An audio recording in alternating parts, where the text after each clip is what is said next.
Think up all the extra time you'd have if you didn't waste 8 hours a day sleeping. More time for work, family and fun.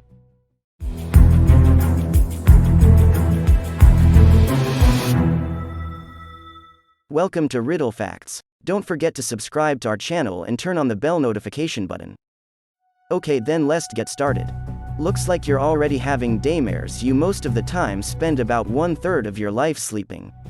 While you catch some Z's, your body converts your energy, stores new information and even gets rid of toxic waste. You need disparate amounts of sleep during your life. In your first year, you necessitated up to 17 hours of sleep every day. And before age 12, you need up to 13 hours. As an adult, 7 to 9 hours every night should do the trick. Cut sleep out of your life, and you could be on the road to furthermost fatigue, paranoid delusions and even death. If you plan to go a whole week without sleep, you'd in all probability want to start things off on the right note. How about insufficient 8 hours of shut-eye the night before? Well, easygoing sleep is more than lying down with your eyes shut. There is a handful of stages. At first, everything slows down. That comprise your brain waves and heart rate, your temperature low, and in the last stage, rapid eye movement, or REM sleep, your brain activity intensify again. This is when you dream and process information.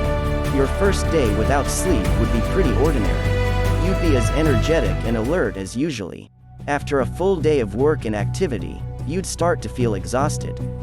But around bedtime, you'd have to force yourself to stay awake. After 24 hours, you'd already feel the effects of cavorting a night of sleep. You'd have issues paying attention. Your hand-eye coordination would be a little awkward, and your ability to make decisions would be slightly weakened too. You should not get behind the wheel of a car. Being awake for a full day would be like having a blood alcohol concentration of 0.10%. That's well over the legal limitation. As the day wears on, your appetite, mood and stress levels would be notably affected too. After 36 hours awake, hormones like cortisol, insulin or human growth hormone would be out of balance. You could also make unsafe decisions, be inflexible in your reasoning and have impaired speech. Optimistically, your job isn't one where the wrong word choice or intonation could have outsized consequences for the world. Staying awake through the second night in a straight line would be a real struggle. At this point, you could even experience so-called microsleeps, when your brain would enter without conscious control sleep-like states. Waking up from these would be losing a sense of direction and confusing. Seeing the dawn again, you wouldn't feel so great. After 48 hours in the absence of sleep, your immune system would be disrupted.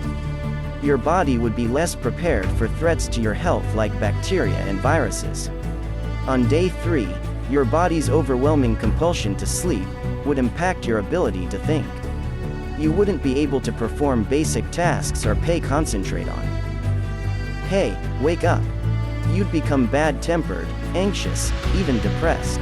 You'd have a hard time realizing the differences between angry and happy facial expressions. After 72 hours, your perception would be appreciably altered, and you'd still have half of the week to go. You could experience figment of the imagination, starting to see things that aren't there. Or have phantasm, misinterpreting things that are there. In the face of all these dangers, somehow you'd make it through the 168th hour.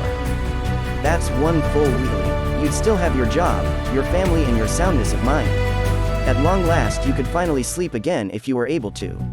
When Tyler Shields, an American photographer, experimented with staying awake for 40 days, it took him 8 hours to eventually fall asleep.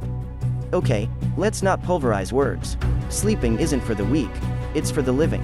If you're anxious about an exam or deadline, trying to go without sleep even for one night could lead you on a dangerous path. But what if your body didn't need to sleep at all? Well, that sounds like a story for another video.